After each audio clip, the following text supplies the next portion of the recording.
à toutes et à tous, bienvenue sur Via Sophie, le média du lycée Sophie Berthelot. Dans cette émission, nous vous proposons de découvrir les différentes spécialités disponibles au sein du lycée Sophie Berthelot afin de vous aider à faire votre choix. C'est un choix essentiel car tes spécialités représentent 12 heures de ton emploi du temps, 4 heures pour 3 spécialités en première et 6 heures pour 2 spécialités en terminale. Aujourd'hui, nous vous proposons de regarder la présentation de la spécialité NSI par Dorian avec Monsieur Notre-Dame qui enseigne dans cette matière.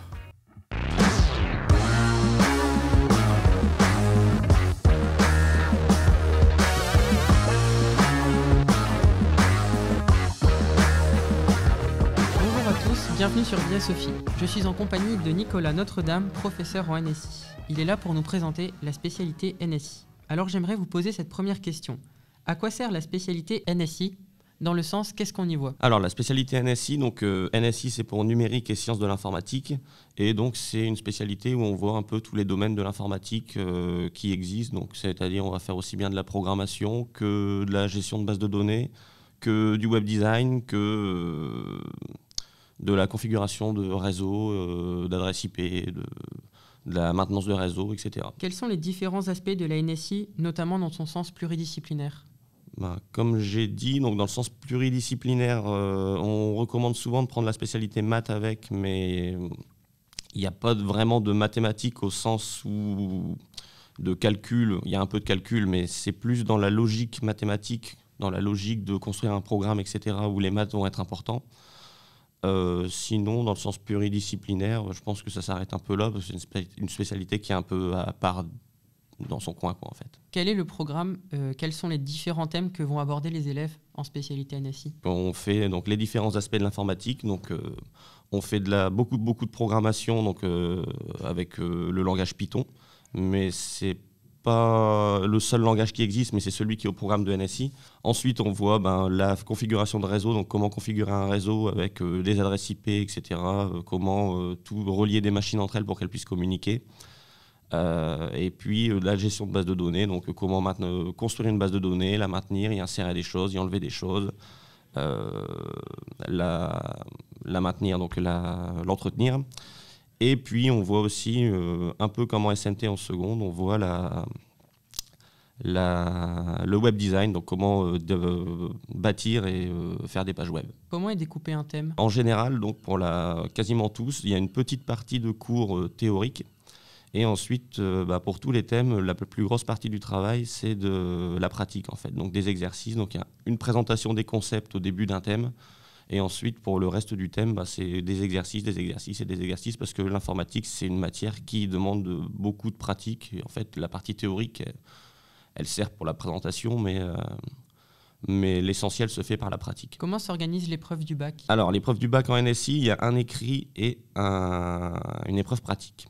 Donc pour l'écrit, ça dure 3h30 et c'est donc des questions sur ces parties théoriques de présentation des thèmes, des petites questions, des programmes à compléter, des programmes à écrire aussi des fois. Donc c'est un peu plus délicat dans le sens où on ne peut pas les tester du coup à l'écrit.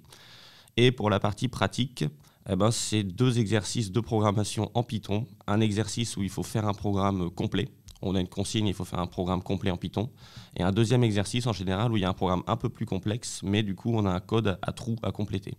Et pour la répartition de la note, donc c'est 25% pour l'épreuve pratique, 75% pour l'épreuve écrite. Du coup, donc ça fait 15 points d'écrit et 5 points de pratique. Quelles sont les études qui sont possibles après un bac avec une spécialité NSI ? Alors, il y en a plein. Il y a donc pour les études plutôt plus courtes, il y a des BTS informatique, BTS cybersécurité, BTS réseau. Il y a les BUT informatique, donc qui vont se faire dans les IUT, licence informatique, et puis aussi les classes prépa, éventuellement PCSI, MPSI. Il y a plein de débouchés en informatique de ce côté-là. Afin d'exprimer aussi la vision d'un élève qui étudie la NSI, on a demandé à Florian de répondre à nos questions. Alors Florian, bonjour. Bonjour. Pour toi, quel est l'intérêt de faire de la NSI ? D'abord, l'intérêt de faire de la NSI, je trouve, c'est surtout de travailler sa logique et aussi de voir un petit peu les langages de programmation pour se préparer dans le supérieur si on veut partir plus dans des études d'informatique, de web design, tout ça. Est-ce que pour toi, la NSI est une matière difficile ? Je trouve pas que la NSI c'est une matière difficile, même s'il faut s'accrocher. Parce que si jamais on loupe une notion ou quoi, ça va être difficile reprendre le rythme. Donc il faut surtout s'accrocher et être attentif à toutes les notions qu'on voit. Qu'est-ce que tu dirais à un élève de seconde qui souhaite faire de la NSI ? Je dirais juste de foncer parce que franchement c'est hyper sympa. Ça taffe plein de... On enrange plein de compétences en faisant de la NSI.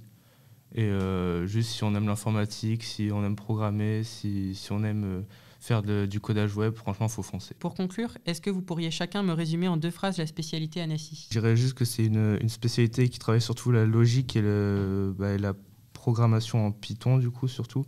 Alors moi, pour résumer la spécialité NSI, je dirais que c'est une matière difficile où il faut s'accrocher.